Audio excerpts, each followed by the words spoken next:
और कश्मीरी जो है यहाँ पे सर्दी। और सबसे बड़ी बात है, देखिए इतना बड़ा एक जवाब जो है वो अभी रिसेंटली कश्मीरियों ने दे दिया कि अभी जब यहाँ पे बर्फ पड़ी और रास्ते बंद हो गए, उस वक्त कश्मीरी ने किसी का मजहब नहीं पूछा।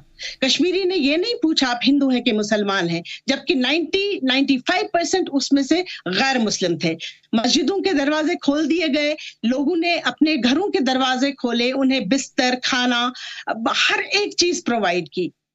वो लोग यहाँ से शौकिया जी, इस बात को हम बिल्कुल सब पूरी दुनिया एक्सेप्ट करती है, और आपकी मेहमान नवाजी, आपकी शफकत, मोहब्बत, अपनायत कोई नहीं भूल सकता। मैं सिर्फ एक चीज आपसे जानने की कोशिश करूंगा, ये सारी चीजें क्या इस वजह से हो रही है कि मुसलमान हैं? क्या इस वजह से हो रही है कि कश्मीर वासियों ने, कश्मीरियों ने हिंदुस्तान को कभी अपना नहीं समझा, तो आज लोग उन्हें अपना नहीं समझ रहे? आप किस नजर से देख रही हैं और इस पे क्या एक्शन लेंगी? ये बात बिल्कुल सही है।